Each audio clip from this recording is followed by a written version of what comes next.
Do you like open worlds, escaping to somewhere new, adventure, and stories you'll never forget? Keep watching.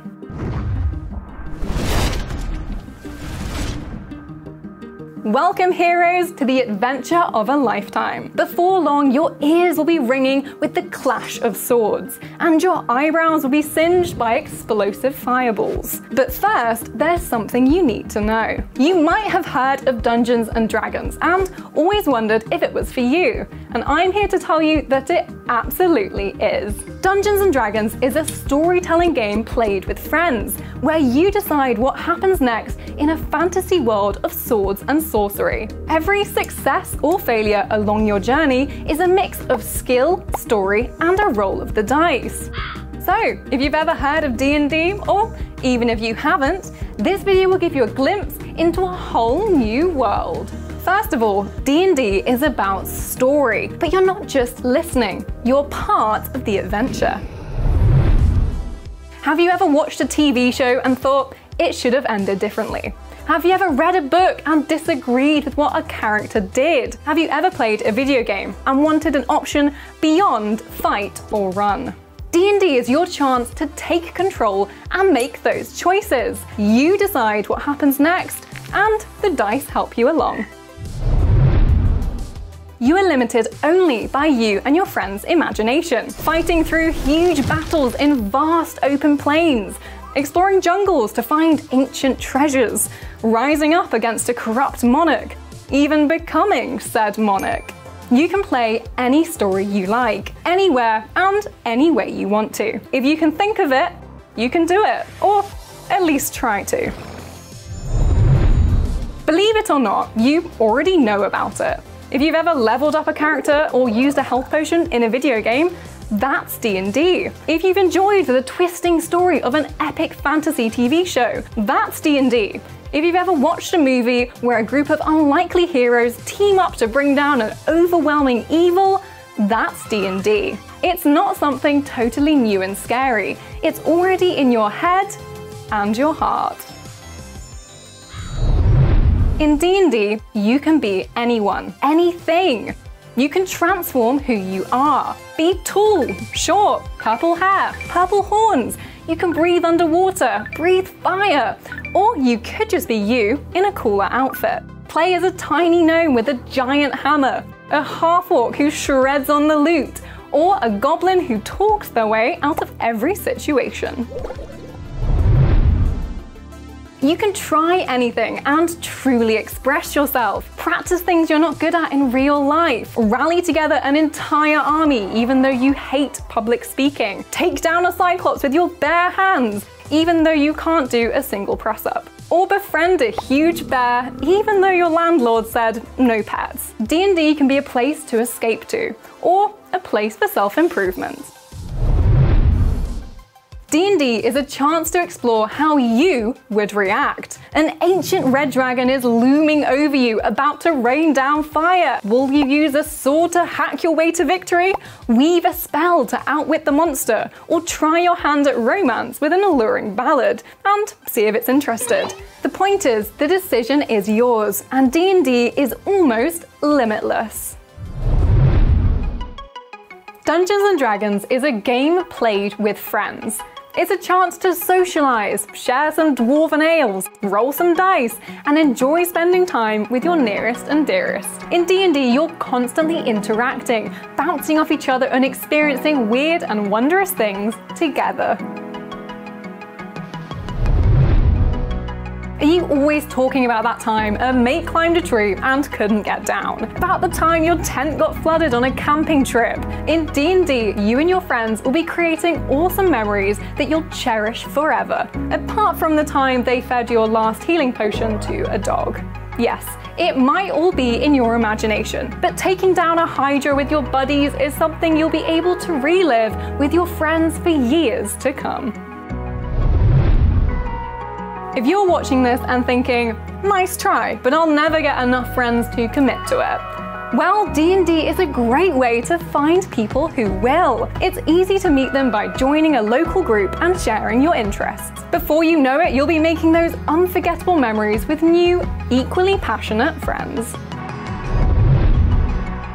So now you know why you should be playing D&D. It's fun, it's freeing, and hopefully you're already imagining yourself as an elven archer or axe-wielding dwarf. If you're ready to take the next steps, then head to the website to learn more. All the links you need are in the description. So, what are you waiting for? Become someone new, live an incredible story, and do it all with your best friends in tow.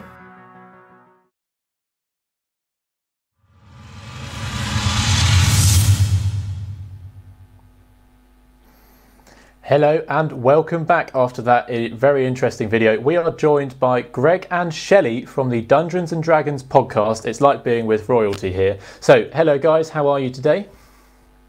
Good, how are you doing? Great. Not bad.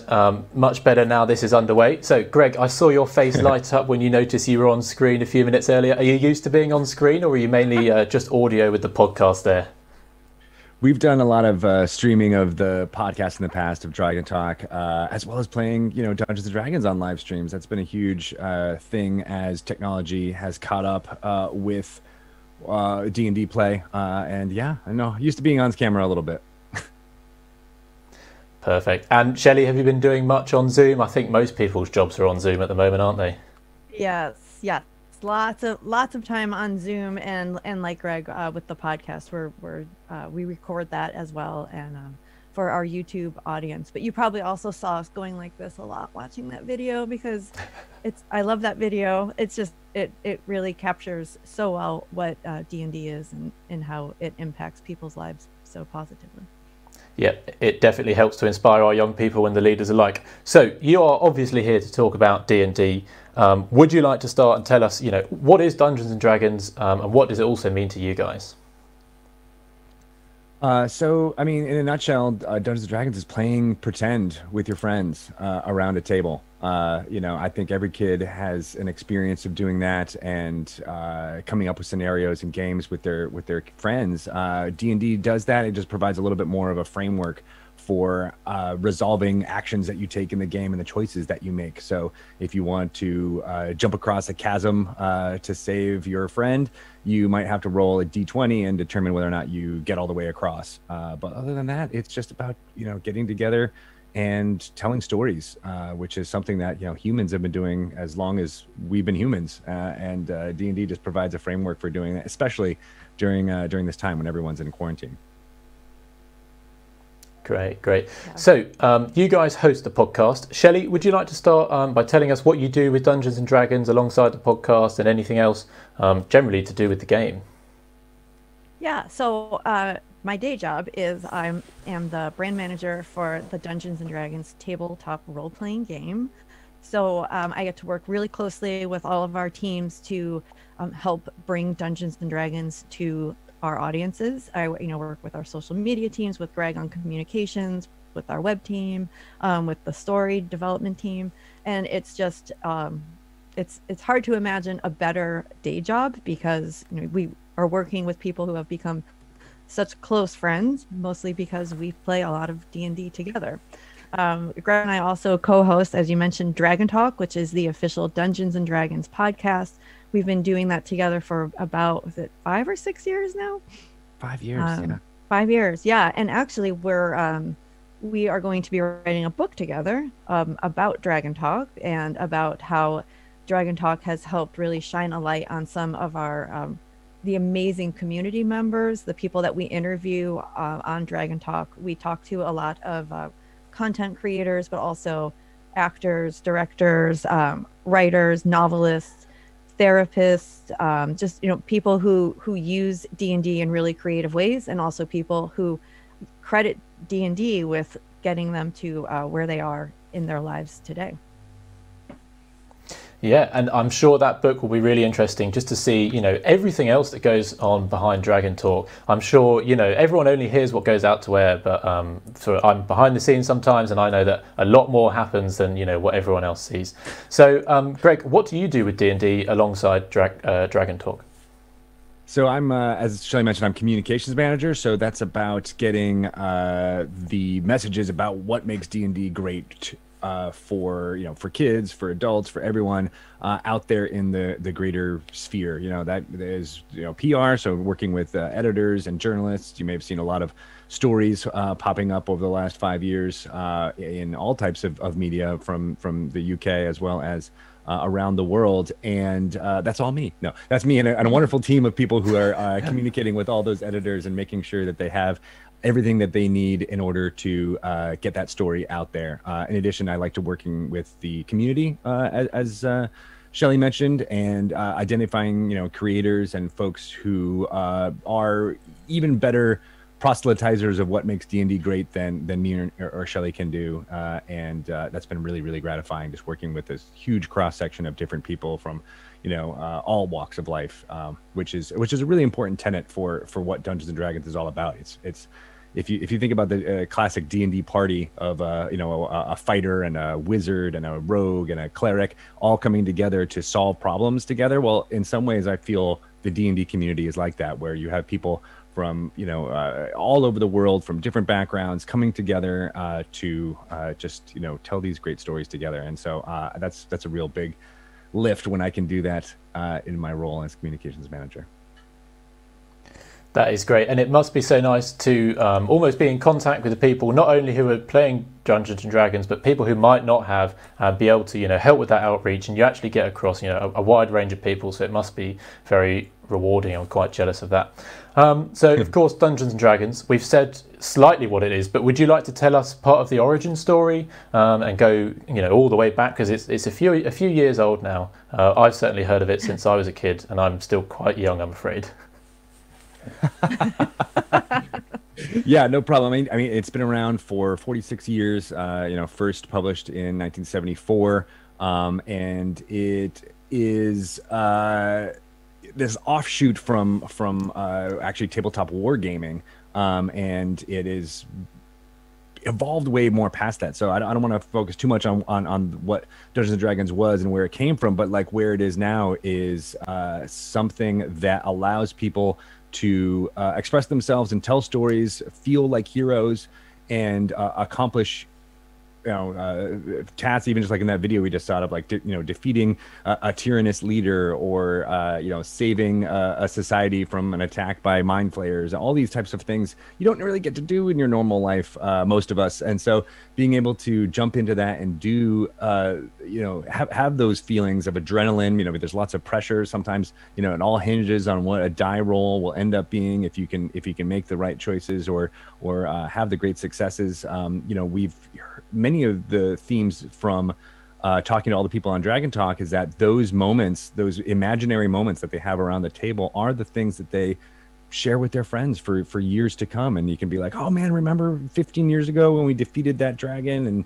And those memories become almost more powerful and stronger than the real memories in their real lives. And so that's the stuff that makes Dungeons and Dragons just really special and different than any other game out there.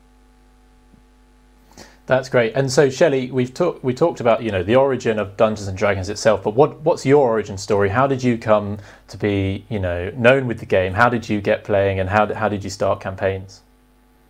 So I started working at Wizards of the Coast about 20 years ago. I know it seems like I'm much too young to have been working 20 years ago, but I was. And I actually started working on Magic the Gathering. That was what my original job was. I knew Wizards was publishing Dungeons and Dragons. I didn't know anything about it. And quite honestly, I was just going to leave that to those role players. That wasn't my thing.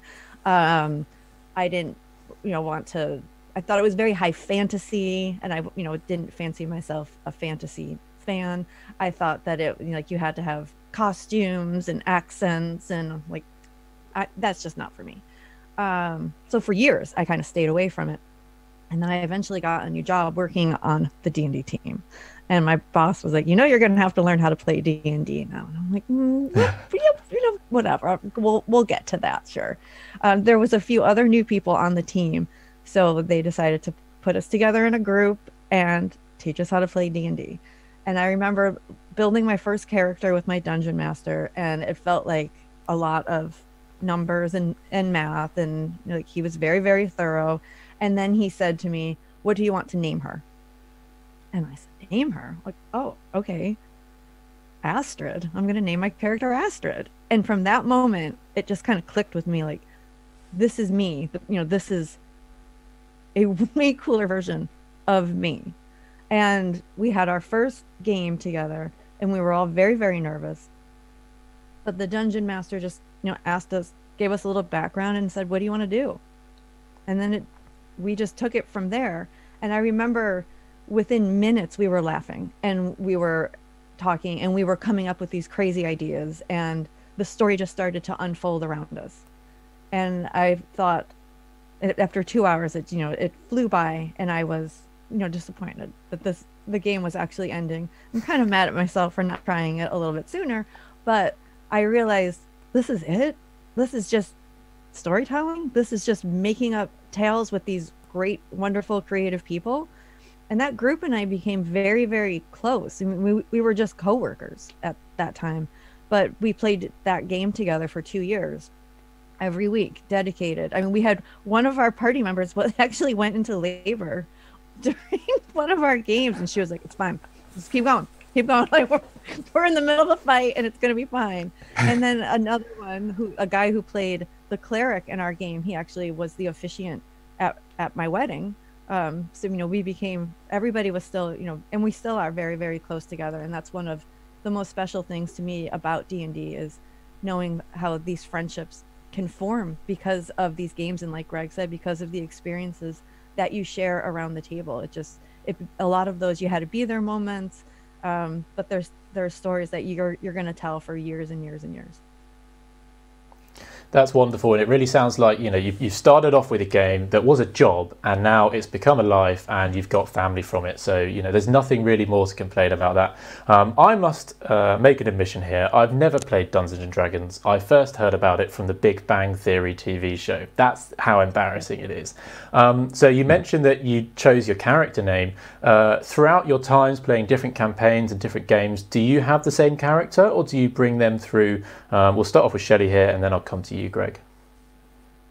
So I played Astrid for about 2.5 years because she was my first character. I was very protective of her, and I don't think I let her have as much fun as she probably could have. She probably could have handled more, but she was a sorceress, and I made her stand back a lot. Like, a lot of her spells are ranged anyway, so she could cast a magic missile from miles and miles away.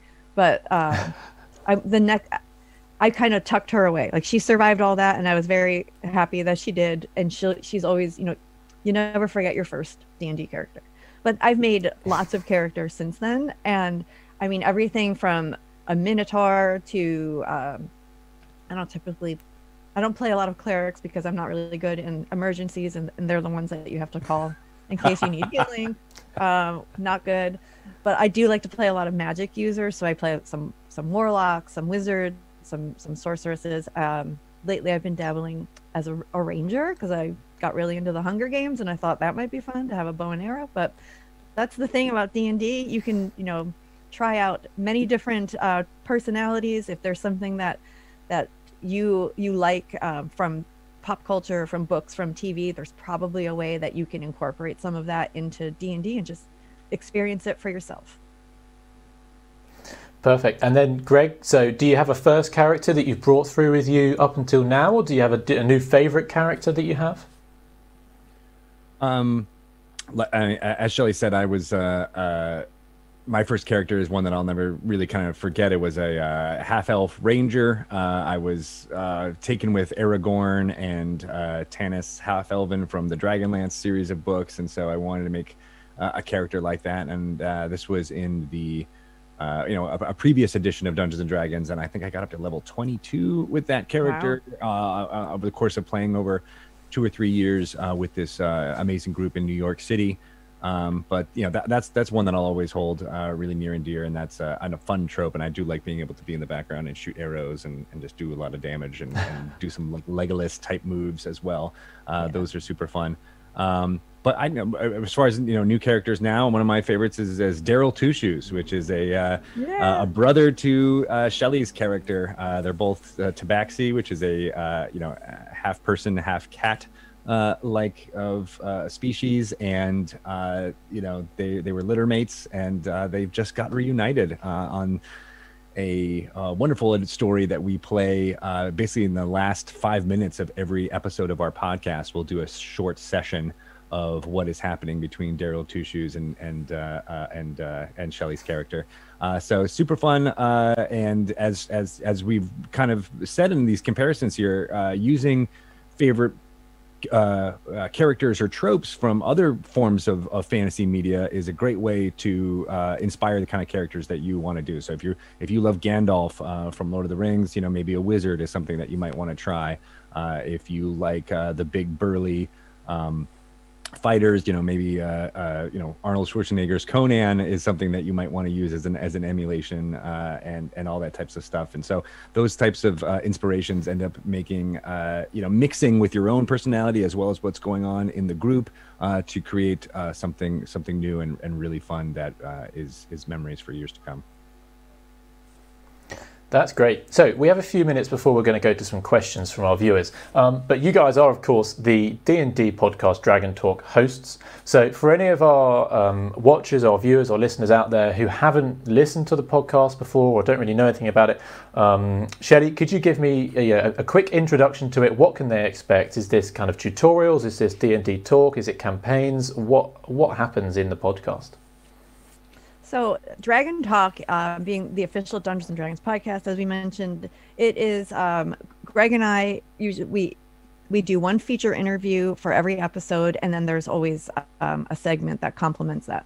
So the feature interviews, like we said, are with people from the D&D community that range from like Hollywood actors that you've seen in some of the biggest box office movies out there, to animators, to writers, to directors, to therapists that like to use D&D as part of their practice, to teachers, to educators. Those are some of my favorites, to hearing how they like to incorporate D&D into the classroom, to just, you know, people who are live streamers, people who are creating some just really great content. And the goal is to shine a spotlight on these people and to help build their audiences as well. A lot of times there's a lot of people that maybe don't have as big of an audience, and the work that they're doing really deserves to be elevated. We want to see more of our diverse community represented, and this is a great way for us to help those people get their work seen. That's great. And then so segments. Oh, sorry, go ahead. Yes. No, you go ahead. Definitely. I was going to say that one of the things that I instituted in the podcast was creating these segments where we get to talk to some of the D&D creators. So Chris Perkins is a story designer. So we often talk to him on a segment called Lore You Should Know, which is about talking the background and history and lore behind some of the fantastical worlds that D&D is set in, and those are really great. I like this. I'm the interviewer there, and I like to make me put myself in the shoes of the audience members who may not know all these things and ask the questions and pull out something that's really great. Hearing the creators talk about that, as well as Sage Advice, which is me speaking to Jeremy Crawford, who is the lead rules developer for Dungeons & Dragons, about the philosophy behind why certain rules or spells or things were described in certain ways. And that's really great to get a more firmer understanding of how to run what's happening. I kind of think of that as an ancillary to the books themselves, and that can be really interesting for a lot of folks. And then Shelly has a great segment on how to DM, where she talks to dungeon masters who run the game and special techniques or ways that they can do to involve more players or overcome certain challenges that they face when dungeon mastering. And those have been really great to educate the audience about what's happening there. And then, of course, we also just make sure everyone knows about what's happening with the latest Dungeons & Dragons releases or books that are coming out, or new fun things, initiatives, charities, and or things like this program with the Scouts, which we're really proud of. Yeah, that's great. So thank you very much for telling us about the podcast. It sounds really interesting, and certainly I'm going to try and find some episodes and have a listen and just find out what this hype is all about, because you guys are definitely selling it to me. So now, if you don't mind, we're going to go on to some questions from our audience. We have some very eager people here. So firstly, I have William here, and they ask, I got Dungeons and Dragons for Christmas, but there are a lot of rules to read. Do you guys have any pointers for a newbie? So, Chris, I'll start off with you there. Oh, Or Greg? Chris? Oh, sorry, my apologies, Greg. I'm reading too many things here. Greg. One thing that I mean, that's a common thing that people who are new to the game kind of realize. There's 3 core rule books.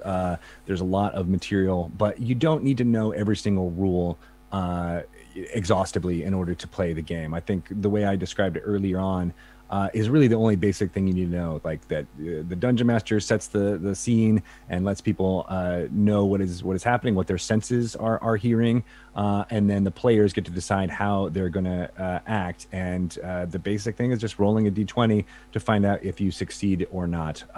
So there is a basic rule set on the Dungeons and Dragons website that it's available to download completely for free, and that also lets you know kind of the real ways to just get into the game as quickly as possible and play it. And there's always going to be someone at the table or who can help out with any specific rule if you can't remember it or recall it right away.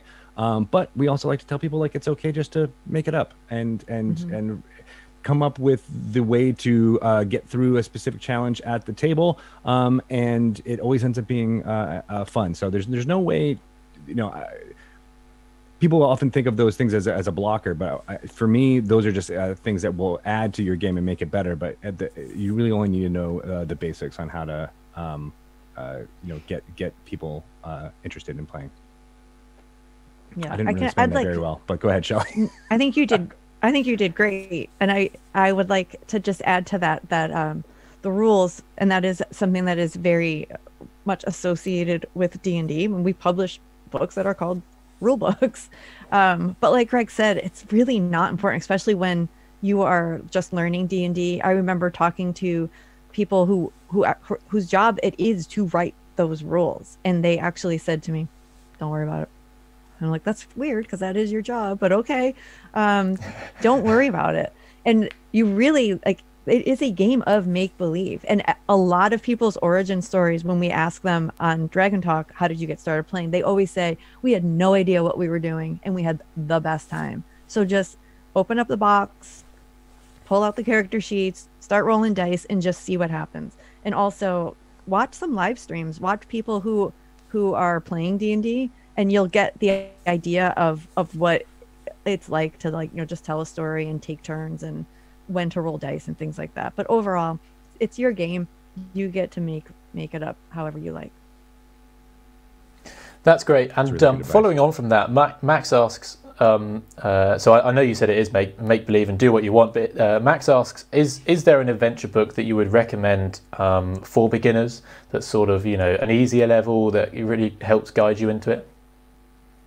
Yeah, we published a starter set, which is great for this purpose. There are character sheets that are in it that are already filled out. So you can just be like, I feel like I want to play a fighter, and you can just pull out that character sheet and go. The adventure is really intro friendly. So for a new dungeon master, it's kind of just open the book and start reading it.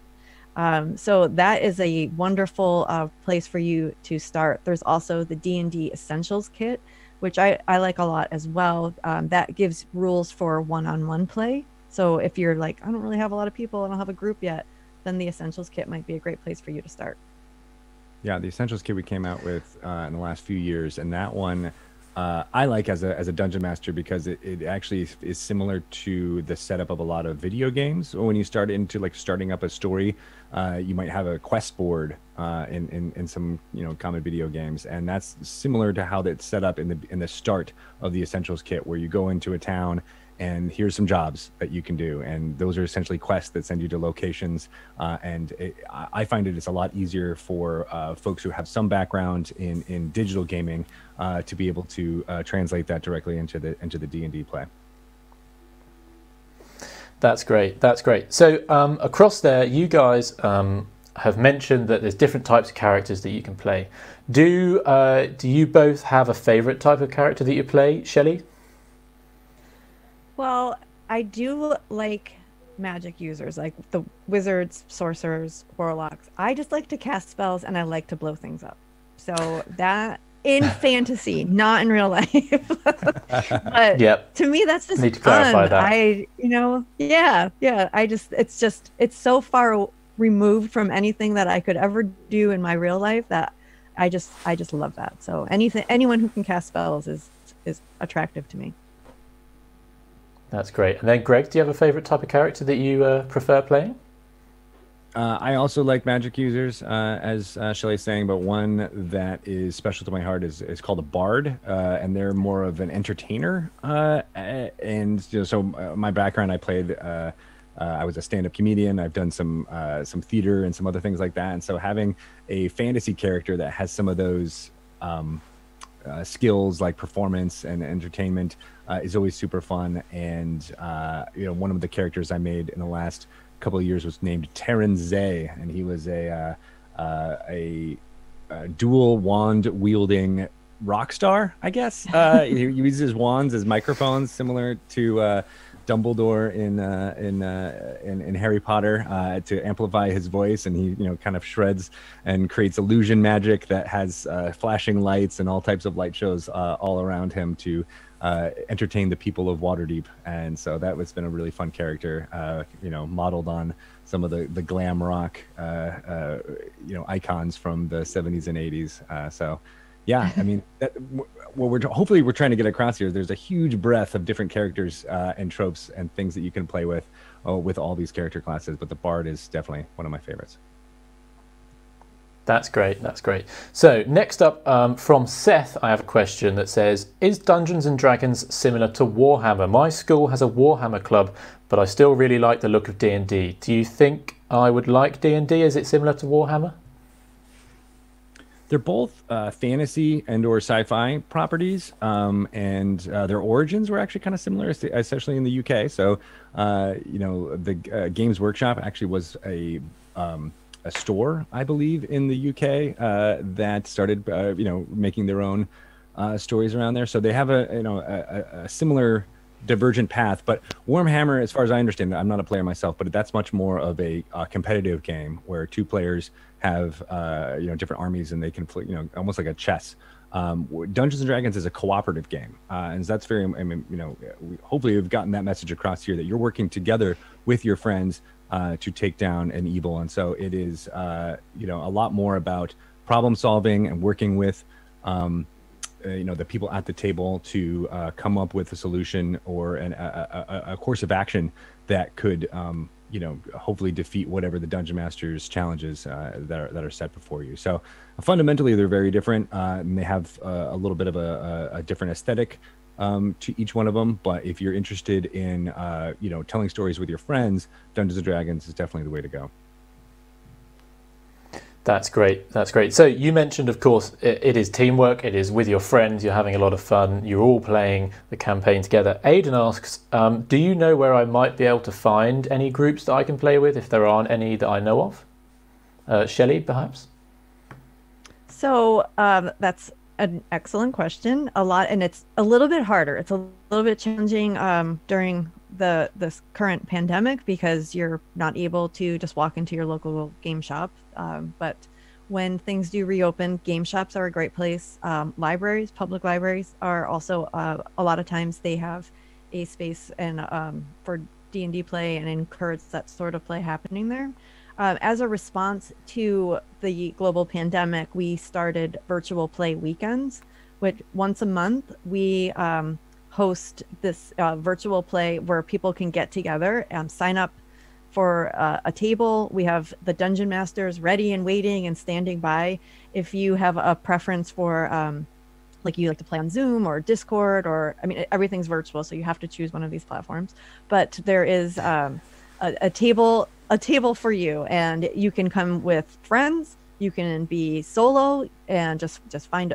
You can even potentially find a group that you bonded with and want to keep playing with even after that particular weekend. We even have intro tables. So to answer, I don't remember whose question it was, but about learning how to play. This is also a great place for you to learn how to play. Just jump into one of these tables, and those dungeon masters will tell you everything that you need to know. So I would say currently probably a virtual play weekend is a great place to get started. Or I don't know if in the UK you have things that are equivalent to like Meetup, but if stay safe, stay virtual, and I bet if you put the word out that you're looking for people to play D&D, you will be surprised by how many people you will get a response from. Yeah, the only thing I'll add on. That's great to hear. I've certainly heard D&D. There's an official D&D Discord channel that I've seen a lot of people trying to meet up and find games to play virtually, and that's a really great service for as Shelly said, finding like-minded people, not necessarily even just ones who want to play Dungeons & Dragons, but who want to play the specific style and way of playing. There's a Learn to Play channel on there too. So if you're looking for an online community that's safe, that's moderated, that's a really great way to start. That's great. And we have almost run out of time here, so I'm going to put you both on the spot now, if you don't mind. Starting with Greg, what are your 3 most recommended characteristics to make a good Dungeon Master? Wow. So Dungeon Master, I would say listening is actually the #1 thing.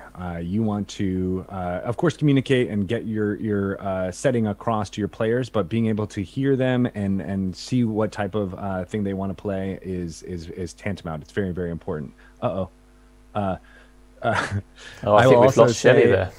I was going to say, maybe I can move a little bit this way, so at least I'm in there. Oh, there we are. That's better.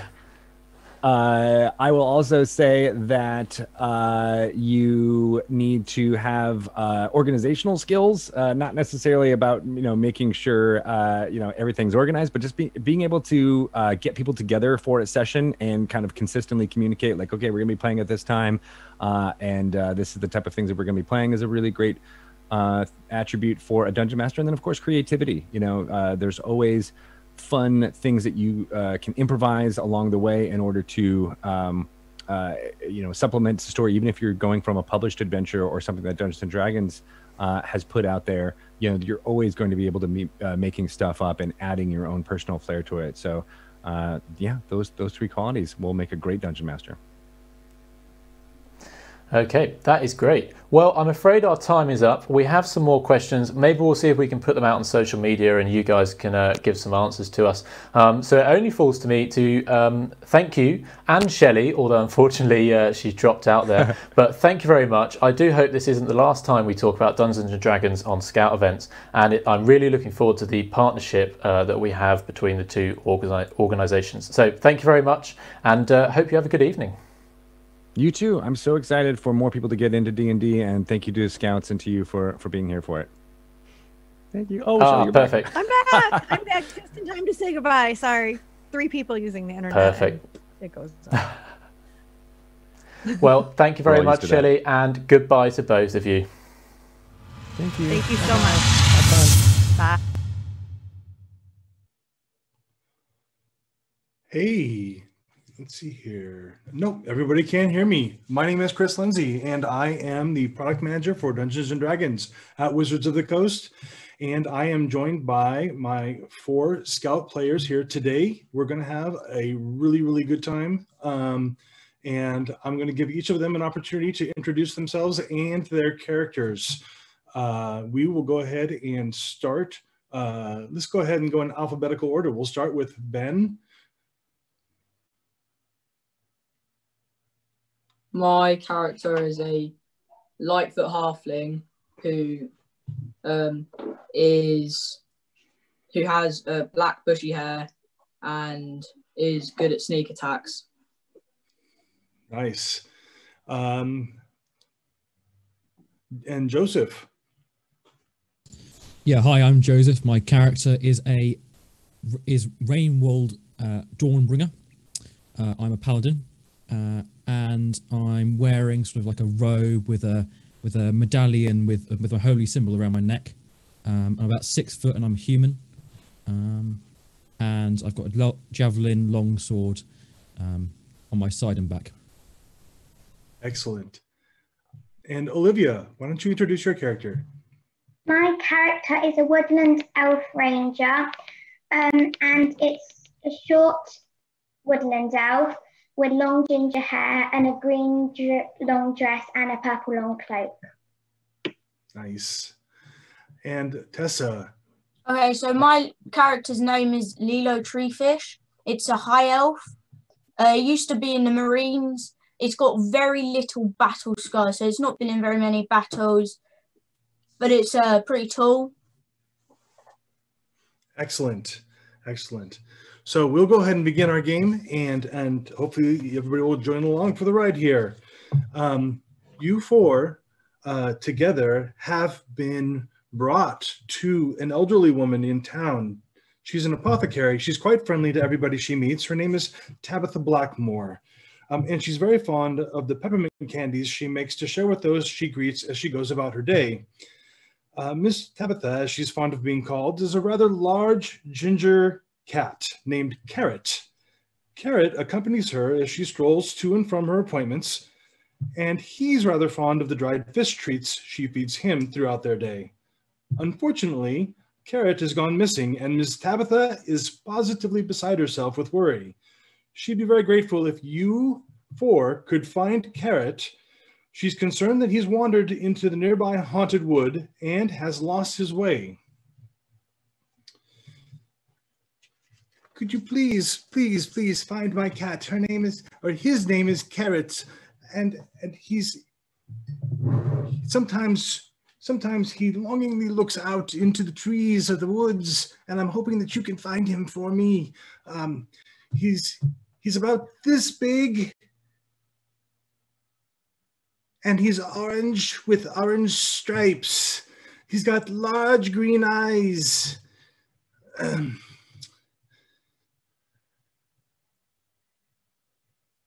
Go ahead and unmute yourselves and stay unmuted for the entire game. So, will you please find my cat for me? Hello, can any of you speak? Why, of course, Miss, we can help you find your cat. Oh, excellent. Where did you last see said cat? Well, he was here with me in my cottage, you see, and he was playing about in the daffodils just outside the back door here. Right. Very nice. Is there any specific place that it might have gone to? Well, yes, he might have gone to those woods, and as you look out the back door of her place, you see there is a patch of daffodils and other garden areas that she has set up, and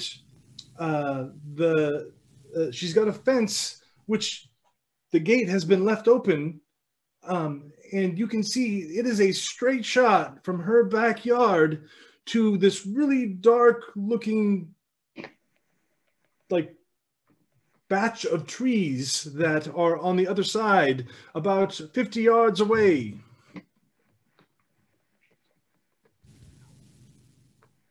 What would you like to do? How long has she been missing? I haven't seen her since earlier this morning.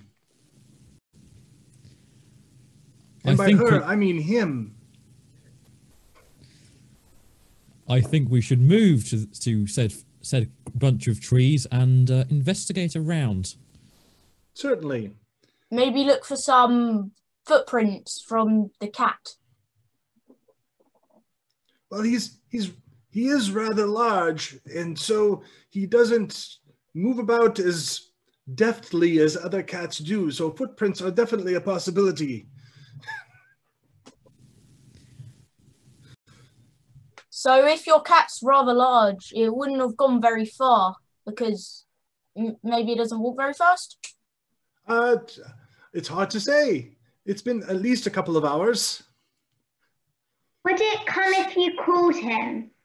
I've tried that. I've been doing that for the last hour, and he has not showed up yet. Thank you for asking, though. So, and then she leads you to the gate and gives you, free rein to head out to the woods, if you will. As you wander that direction, let's see here, who would like to look for tracks?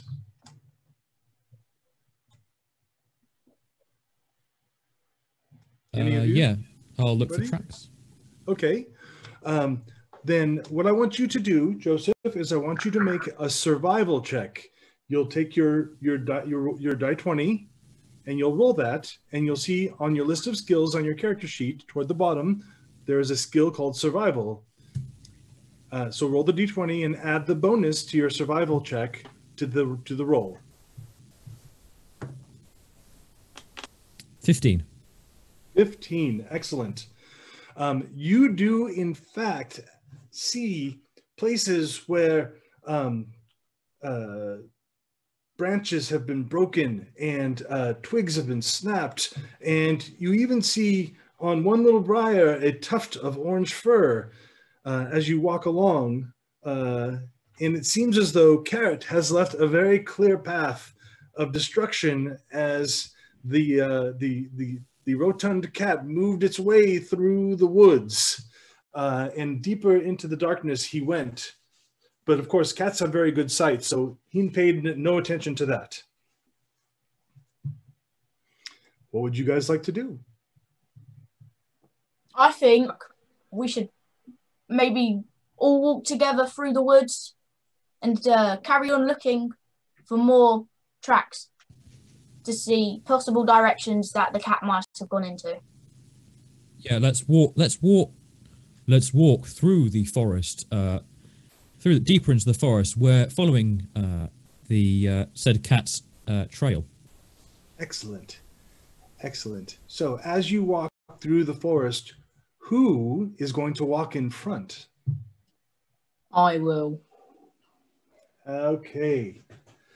So our stout halfling will move forward to the front. Who is going to be behind him? I'll go behind. All right. So, and then behind them? Okay. Okay. And that leaves Joseph bringing up the rear. As you guys move through the woods, looking around for the cats, I want all four of you to make me a perception check. Okay, again, roll your d20, and you'll see on your skills, there is a skill called perception. Add the number next to that to your d20 roll and tell that to me. I got a 10. Very good. I got 11. I got 21. Oh, wow. Got And 19. how about you? Excellent. Olivia and Tessa, as you're walking through the woods, you both spy through a thicket off to one side. There is a rather large, dark-looking cave. And Tessa, you also note little tufts of fur along the thicket on the ground, heading in just that direction. Maybe we should start going that way towards the tracks. Excellent. So you head towards the cave, and as you approach, you can see it is very dark on the inside. A couple of you are elves, and you can see in the dark. The other two are not, though, and you'll probably need a light source. Now, if you look on the second page of your character sheet, you'll see that you have equipment. You probably all have torches. Yes. This seems like an opportune moment for one of you to perhaps light one. Who would like to do that? Sure, I will. Okay. Rainwolf takes his torch out, and using the tinderbox, he lights the torch up so the cave is now visible. Excellent. So as you enter into the cave, you have a light source, and the cave extends into the darkness with the light kind of cascading around you as you leave the world of the light behind. You walk in about 50 meters when you get to a rather large metal door. Okay. The door looks rather sinister. On it, there are 4 iron locks. Each lock has a keyhole with a sculpted image above it. 4 iron keys hang from hooks on a nearby wall, and each key has a different number of teeth. Above the keys, the following verse has been etched into the wall. The spells on these locks are all the same, though each possesses a unique name. Count on your answer to unlock the way, but use the wrong key to your dismay.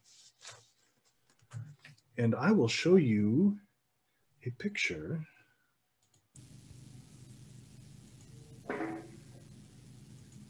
let me get to my...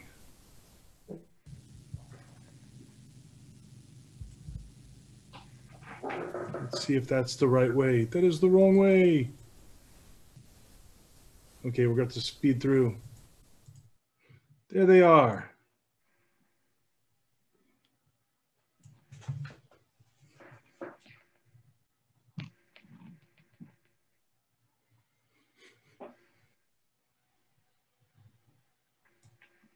Rainwolf turns to the group and asks whether someone with a high ability of lockpicking may be able to, or high ability of wisdom, or with turns to the group and asks whether they'll be able to solve said riddle or pick the locks.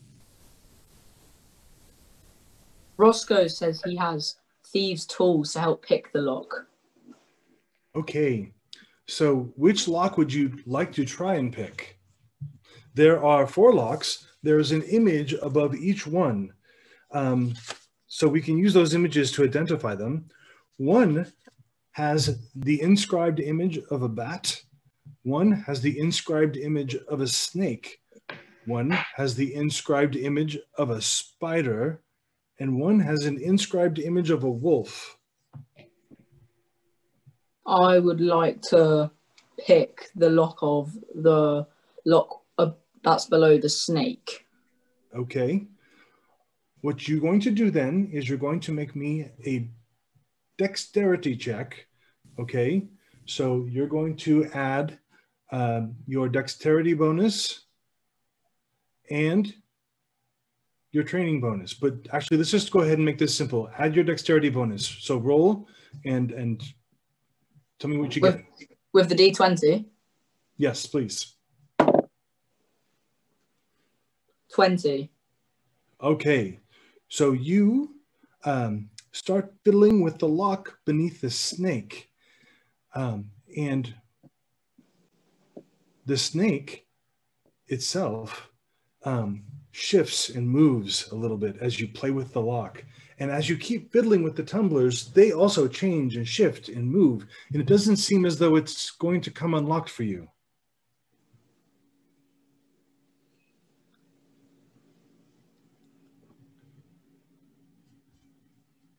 Roscoe Perhaps, says... Yeah. Roscoe asks the group, does anyone else have any skills in picking locks?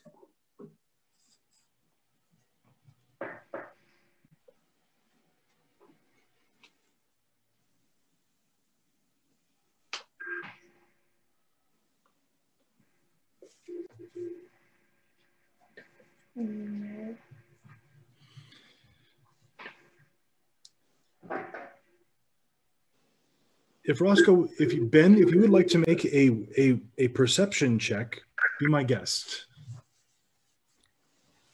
Can we make a perception check? Roll a d20 and find the bonus under your perception on your character sheet and add that to the d20. 18. Very good. So looking at the keys, you notice that each of them has a different number of teeth on them. You think that perhaps with each one being different, if you put the right key in the right hole, you might be able to get the door to come open. In the first line of the puzzle,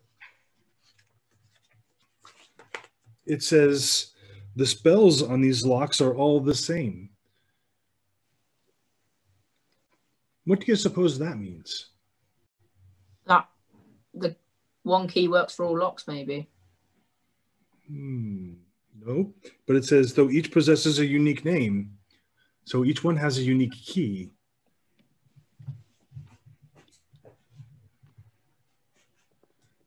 And you see that one key has 3 teeth, one key has 4 teeth, one key has 5, and one has 6.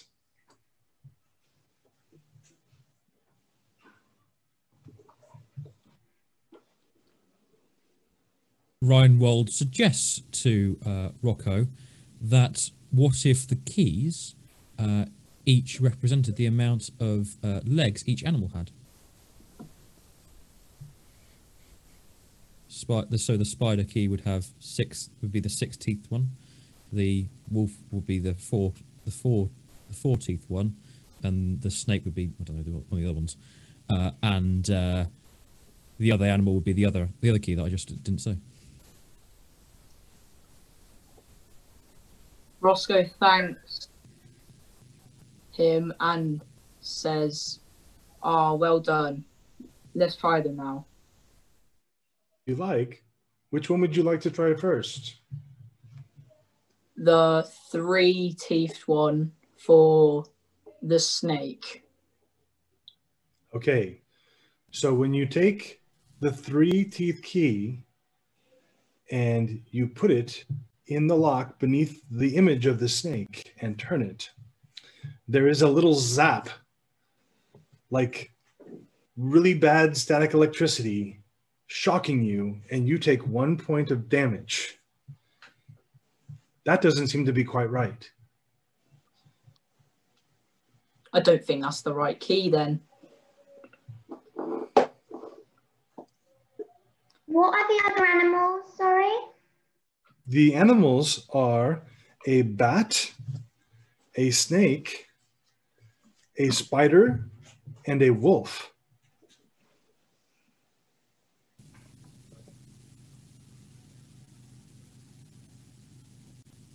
So does every time we try, we lose health?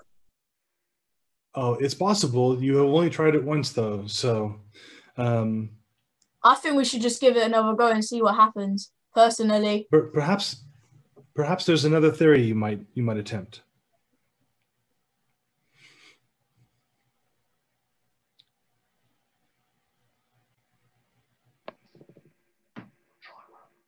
You look like you're working something out, Olivia. Did you have an idea?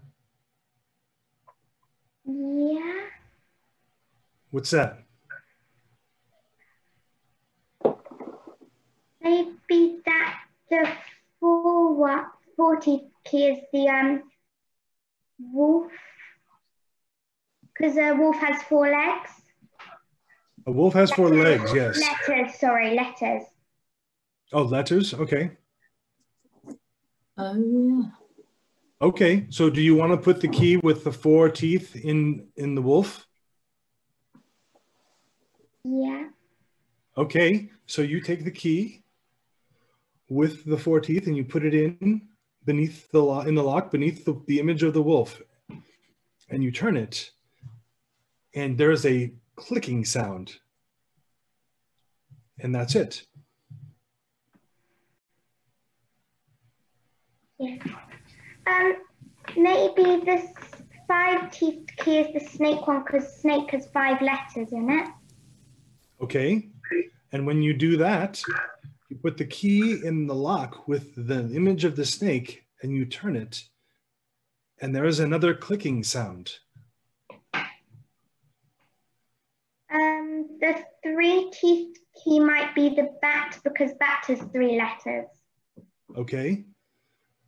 And again, you take that and you put it in the lock and you turn it, and there is a clicking sound. Which means the 6-teethed key must be the spider, because the spider has 6 letters. Yes. And you put that in there, and when you turn it, there is a large ratcheting sound as the locks come undone and the door props open just a little bit. Well done. Roscoe says, why don't we go in and take a look? Okay. Who's opening the door? I open the door, seeing as it's a big, heavy metal door. Yeah. Okay, so you swing the door open. For such a heavy metal door, and for the amount of rust that you see on the outside, it's odd that the door does, in fact, swing open quite readily, with no sound of screeching at all on the hinges. Beyond the metal door, there is a large open cave through a hole above lets some light into the cave. And you can see that there's this massive forests of mushrooms that fill this cave. And in the middle of the cave is a pond. And if you can see the image there, you'll see that there is a grid overlaid. So just so that you have some sort of frame of reference, each one of those squares represents 5 feet. Or if it's easier, 2 meters.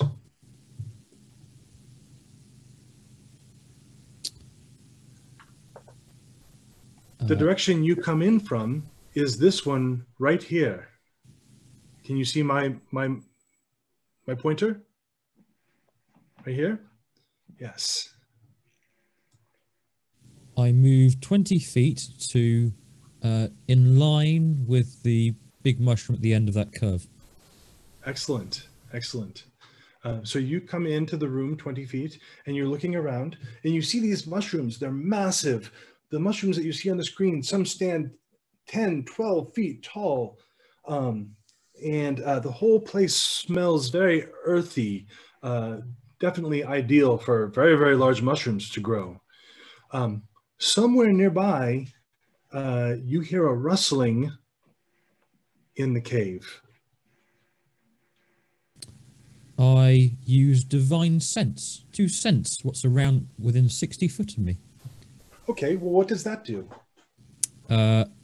You can detect good or evil until the end of your next turn. You can sense anything affected by a Hallow spell or known any location of celestial, fiend, undead within 60 feet. This is not behind total cover. You can use this feature 3 times per long rest. Okay, so you stretch out with your divine sense, and the rest of you can see. What does it look like, Joseph, when you use your divine sense? When I use my divine sense, I see the spores coming off the mushrooms, and I feel the earthly nature of it and the holy. What do others see when you use your divine sense? When they also see in the distance sort of like an orange sense of a cat. Okay, so you see him stretching out with his ability to sense these odd things. Now, you don't sense any undead or fiends or anything of that sort of thing in the area. You do see the spores coming off of the mushrooms. And make a perception check, why don't you? Roll that d20 and add your bonus from your perception skill. 16. Excellent. And you can also see that the mushrooms have little tiny needles all over their surface. So that's going to mean that we don't want to go near them because they might hurt us and potentially could have hurt the cat if it's in there. It is certainly possible.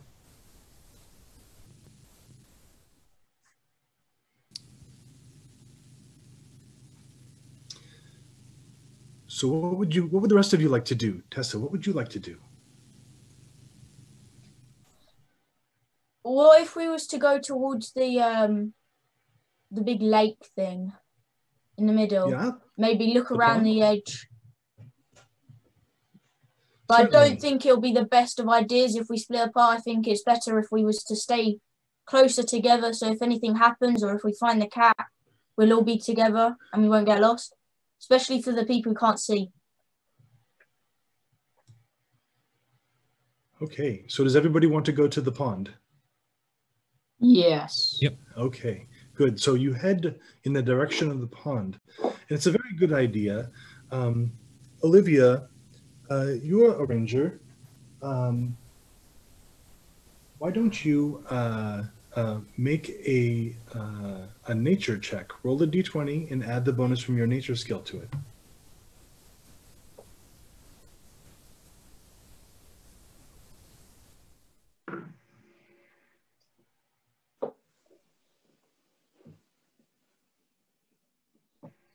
$22. Okay, that's very good. You definitely know that animals frequently are drawn to water because everything needs water to live. So this is a good plan. And you also know that it is possible that the little needles on the mushrooms might be some kind of a defense mechanism that those plants have. Okay. So it might be a good idea to be cautious around them. As the group heads across the cavern toward the pond, I want everybody to make me a perception check. Roll your d20 and add the bonus from your perception skill. I got 20. I got Nice. 7. I got 19. 7? Okay. So nearby, with a, see, I heard 20 and I heard 7 and I heard, what did you get, Ben? I'm sorry. I got 19. 19. And Joseph, what did you get? I got 14. 14. So with the 7, you spot across the other side of the pond, sitting lazily on top of one of the mushrooms, the smaller mushrooms, is a large orange cat. He's licking his paws and just sort of resting there. And that's with a 14, Joseph, you note that there are many small mushrooms growing around the edge of the pond. And as you get closer, they tend to shift a little bit as if there were a wind, but there's no wind, and mushrooms don't move anyways. How strange. With a 19 and a 20, you both notice a dark shadow in the lake, in the water.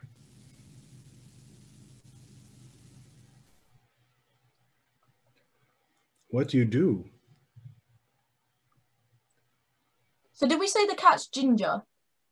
Yes, yes it is. So there's a very high chance that that dark thing in the middle of the lake is not our cat that we are looking for. Just It is not. No, you those of you, everybody can see the large ginger cat sitting on the smaller mushroom across on the opposite side of the pond. Roscoe aware. Roscoe uses his sneak attack to find out what the animal is and deal some damage to it.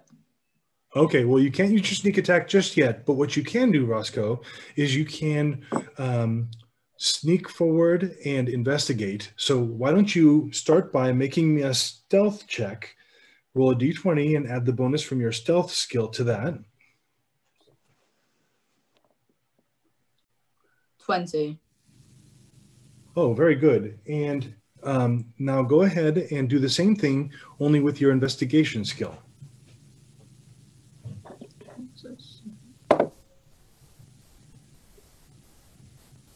What happens when I roll the, like, was it a duck, maybe? A duck? Oh. Are you talking about, let's see here. It's a little Does symbol. it look like this? Yeah. Wait. This thing right here? Yeah. That's an ampersand. That stands for 20. That's very high. So 26. Okay, so you start to investigate, and you can see that in the water there is an orb some kind of strange orb, and it shifts and moves in the water. And you are approaching very quietly, and the orb, which moves kind of like a creature, doesn't seem to notice you yet.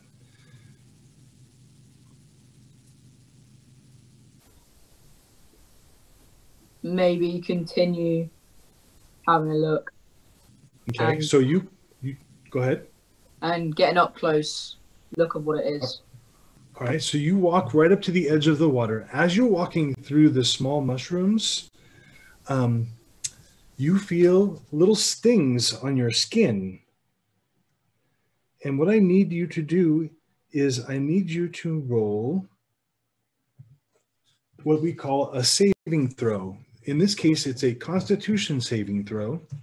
You will see on your character sheet next to your ability scores where it says saving throws. Yeah.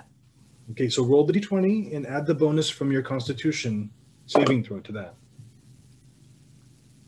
14. Okay, very good.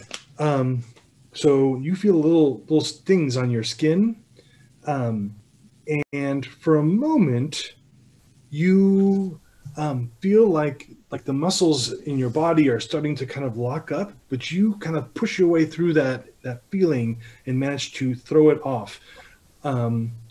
The rest of you notice Roscoe kind of like almost stumble a little bit as this happens. So you see that something has occurred as he's gotten closer to the water of the pond. What do the rest of you want to do?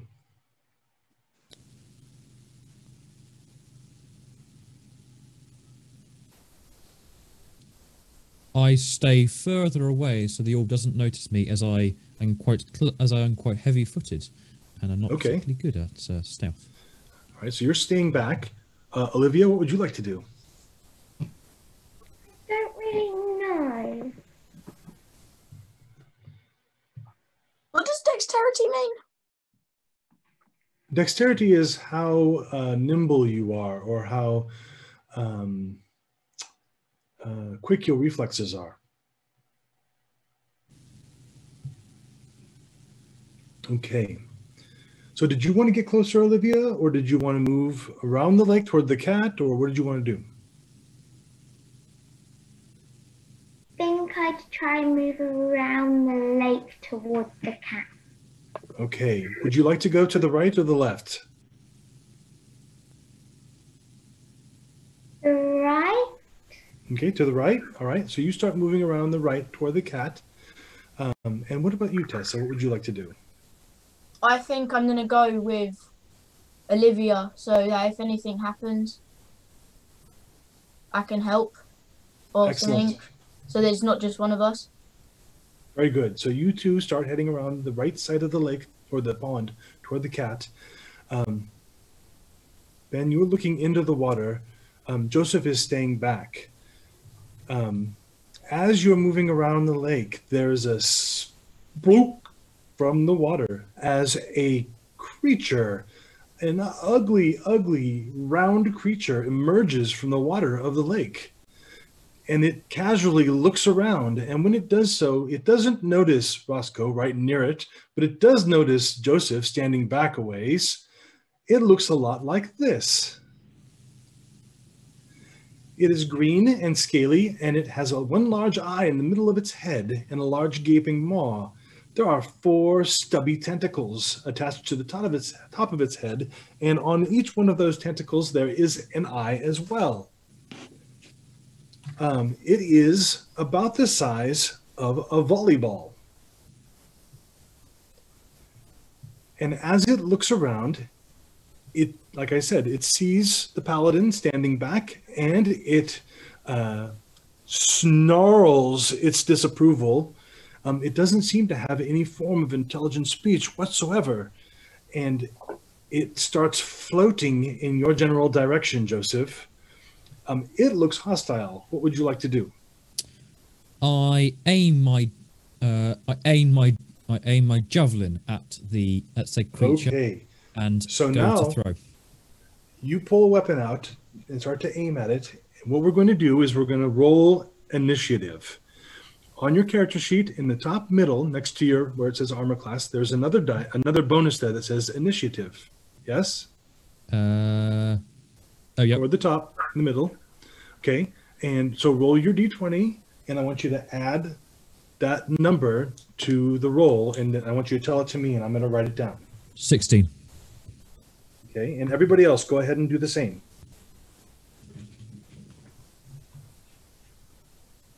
16. Okay. Olivia gets 16 as well. 15. Did you say 15, Ben? Yeah, 15. Okay. And Tessa? 7. Okay, that's okay. That just means your plan is well thought out.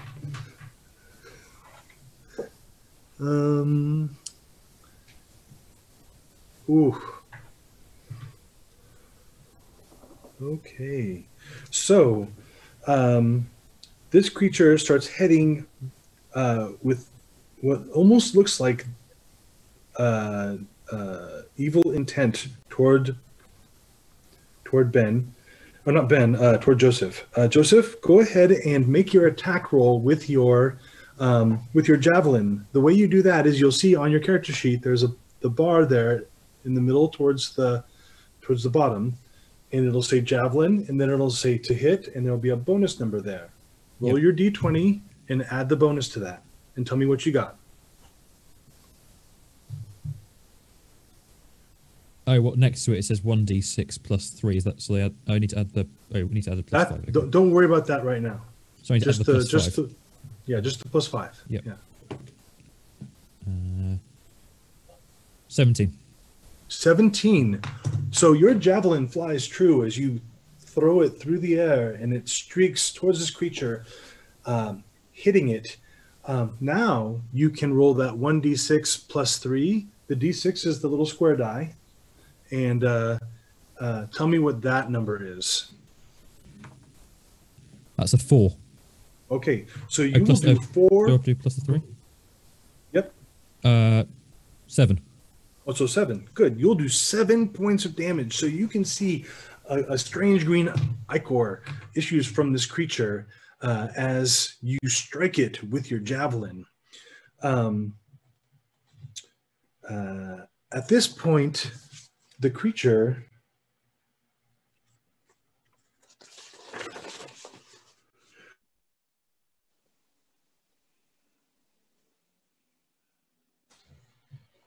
beams of energy come from 2 of those eye stalks that it has on its head.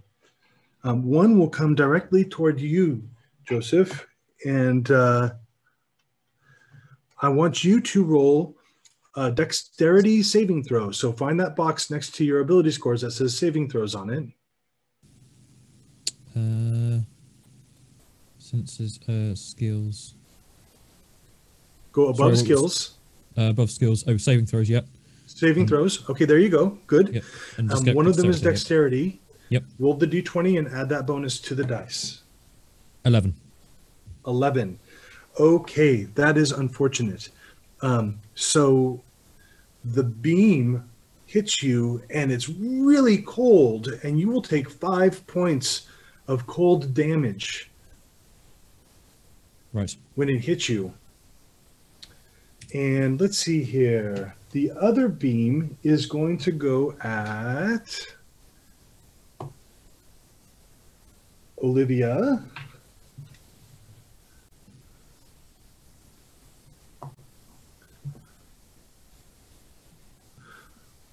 Olivia, I want you to make a wisdom saving throw. So that same little box that says saving throws, and roll a d20 and add the wisdom bonus. 19. Okay, so that beam strikes you, and you feel your head get just a little bit fuzzy for a moment, but you shake off that confusion because you're really focused on getting to Carrot. Okay. Now, Olivia, it is your turn. What would you like to do?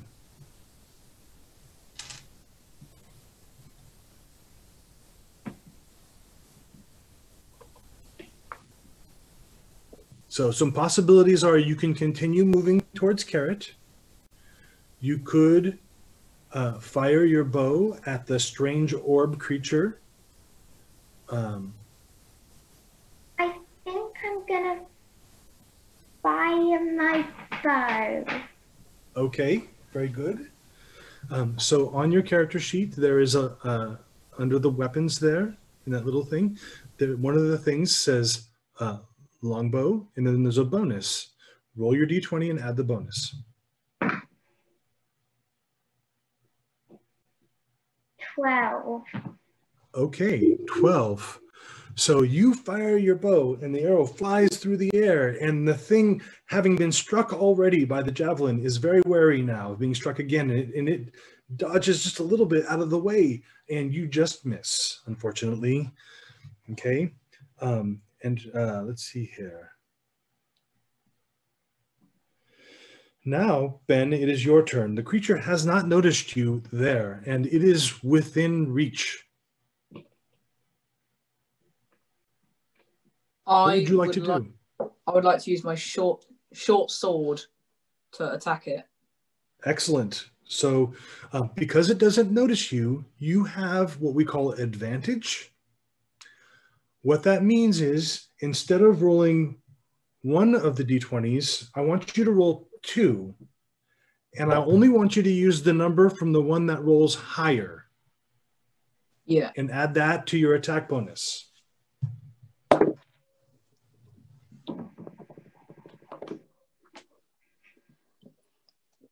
$21. Excellent. You strike out with your short sword and you stab at the creature. Now, because the creature didn't know you were there, you can use your sneak attack. So you're going to roll the damage for your weapon, which is right there next to that bonus. It should be like 1d6. Yeah. Plus 3. So do I roll a d6 now? So you'll roll 1d6 and you'll roll an additional 2d6 for your sneak attack. Okay. Okay. So you're going to roll 3d6 plus the number. Okay. 6, 3, 4. And add them all up. 13. Okay. And then is there a bonus on your damage roll? Is that the plus 3? Yes. Plus 3 piercing. So 17. No, 16. Okay. 16. So you stab forward straight up into the creature, and there's a popping sound as the creature whizzes in the air and then flies back down into the water. And that's where we're going to stop the combat, because the creature appears to have gone away at this point. Now, but still, it is Tessa's turn. Tessa, what would you like to do? There's nothing there to attack at this point. Carry on walking towards the cat. Okay. Tessa, why don't you roll an animal handling check for me? Roll a d20 and add your bonus from your animal handling skill. 19. Very good. The cat, Carrot, likes you very much.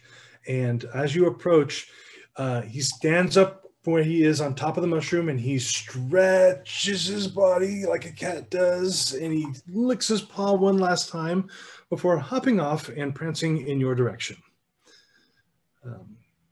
He will lean his paws up against the armor on your leg and ask, essentially, which is his way of asking to be picked up.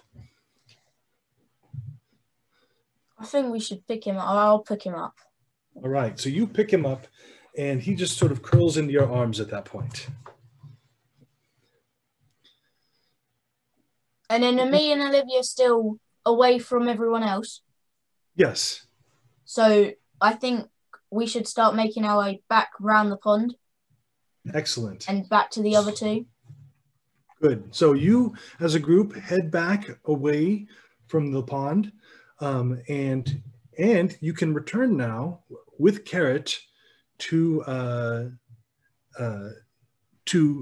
Miss Blackmore, and when you get there, she is thrilled to see that you have found her cat. She's like, oh, thank you, thank you, thank you, thank you. And she gives each one of you a small handful of the tiny mints that she makes. She takes Carrot and throws him over her shoulder. And as she's walking away, you can see the cat looking at the party, and you could swear he winks.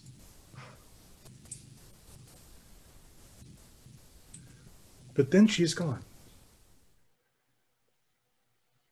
And that, I believe, is where we're going to end our adventure today.